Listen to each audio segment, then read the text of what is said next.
नीतीश कुमार आजकल अपना कद बढ़ाने को आतुर है। नीतीश बेचैन हो गए हैं।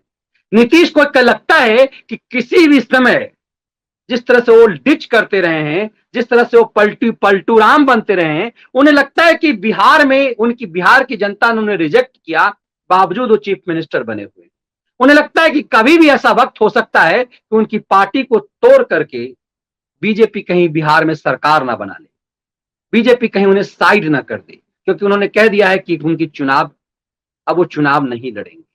ऐसे कंडीशन में नीतीश कुमार ने वो नए सिरे से लालू पुत्र की तारीफ क्यों की है? क्या फिर जंगल राज 3 की तरफ नीतीश कुमार बिहार को ले जाना चाहते हैं? क्या नीतीश कुमार आरजेडी के साथ नए समीकरण बनाना चाह रहे हैं? क्या नीतीश कुमार को यह लग रहा है कि लालू यादव जो उनके पेट में दांत की बात कहते थे, उसे चरितार्थ कर ही दें? नीतीश कुमार ने क्यों आज एकाएक तेजस्वी यादव की तारीफ की है? नीतीश कुमार ने 10 राजनीतिक दलों को, बिहार के 10 राजनीतिक दलों के साथ प्रधानमंत्री मोदी से मुलाकात का पूरा क्रेडिट तेजस्वी यादव को दिया। उन्होंने कहा तेजस्वी यादव की दूरदर्शिता के कारण यह संभव हो पाया कि प्रधानमंत्री के साथ तमाम राजनीतिक दल मिले। ये तेजस्वी यादव की प्लानिंग थी कि सब एकजुट होकर मिले ताकि प्रधानमंत्री पर दबाव बनाया जा सके कि जातीय जनगणना कराया जाए। दरअसल नीतीश सत्ता की राह में पीछे होकर के बिहार की जनता के द्वारा रिजेक्ट किए जाने के बाद भी सत्ता का स्वाद बहुत मजे से ले रहे हैं। लेकिन उन्हें लग रहा है कि भले ही वो सत्ता का स्वाद तो मजे से ले रहे हैं, लेकिन उनकी पॉलिटिकल करियर उनका चोटिल हो रहा है, दागदार हो रहा है, कमजोर हो रहा है। उन्हें लगता है कि बिहार ये वो प्रधानमंत्री पद के उम्मीदवार हो सकते हैं। उन्हें हर बार बीच बीच में इस बात को लेकर के कहीं ना कहीं उनके अंदर इस ऐसा कुछ उद्वाल मारना शुरू करता है कि विपक्ष जब कभी भी मोदी का विरोध करेगा और उसे प्रधानमंत्री पद की एक सर्वमान्य नेता की जरूरत होगी, तो ऐसा होगा कि वो नीतीश कुमार ही हो सकते हैं। इसीलिए बीच बीच में उन्हें यह दर्शाना पड़ेगा कि मोदी के नीतियों का वो विरोध करते हैं। और जातिगत जनगणना उसमें से एक ऐसा चीज है जिसमें नीतीश को ऐसा लगता है कि इस मुद्दे पर सरकार के खिलाफ जाने से उनके बहुत फायदे हैं। उन्हें लगता है कि सत्ता का स्वाद रखते हुए ऐसे अवसर पर जब विपक्ष को प्रधानमंत्री को चुनने में कहीं ना कहीं टकराव हो रहा हो और जो हालात पैदा हो रहे हैं, उसमें ऐसा नीतीश को लगता है कि राहुल को विपक्ष प्रधानमंत्री मानेगा नहीं, कांग्रेस राहुल से कम पर मानने को तैयार होगी नहीं, ममता बनर्जी को कोई प्रधानमंत्री मानेगा नहीं, न कांग्रेस पार्टी, न शरद पवार, न कोई और, क्योंकि बंगाल के बाहर उनका कोई वजूद नहीं। यादव पार्टियां चाहे सपा हो और बसपा, इन दोनों ने दिखा दिया है, तेजस्वी को इस बात का एहसास है कि मुलायम के सिंह ने उनके पिता के साथ के प्रधानमंत्री की कुर्सी आई हाथ से छीन लिया था। ऐसे में तेजस्वी सपा को कभी सपोर्ट नहीं करेंगे, सपा आरजेडी को नहीं। ऐसे कंडीशन में नीतीश कुमार को लगता है कि उस समय उनकी उम्र ज्यादा हो चुकी होगी और उम्र भी कई बार, और जो उनका एक उनकी जो छवि बनाई हुई है वो मोदी के खिलाफ प्रधानमंत्री के उम्मीदवार वो हो सकते। इसीलिए नीतीश निरंतर लालू के उस शब्द को चरितार्थ करते हैं, उनके पेट में दांत है। नीतीश कुमार ने यूं ही तेजस्वी की तारीफ नहीं की है। नीतीश को यह लगता है कि तेजस्वी आरजेडी अब विपक्ष विरोध अब कभी भी बिहार में अकेले सरकार नहीं बना पाएगी। बीजेपी इस कदर मजबूत हो चुकी हुई है कि आरजेडी अकेले सरकार नहीं बना पाएगी, कांग्रेस के साथ मिलकर सरकार नहीं बना पाएगी। ऐसे में जातिगत जनगणना के आधार पे वो फिर यदि टकरा जाते हैं, मिल जाते हैं आरजेडी के साथ, तो आरजेडी के उम्मीदवार को, लालू पुत्र को बिहार का मुख्यमंत्री बनाकर वो ममता बनर्जी की तरह प्रधानमंत्री का सपना देख सकते हैं। तो उन्हें लगता है कि वो एक लंगड़ी सरकार के चीफ मिनिस्टर बन गए हैं, वो एक अब अनैतिक तरीके से बिहार के अनैतिक चीफ मिनिस्टर हैं। इस बात का एहसास नीतीश को होता है।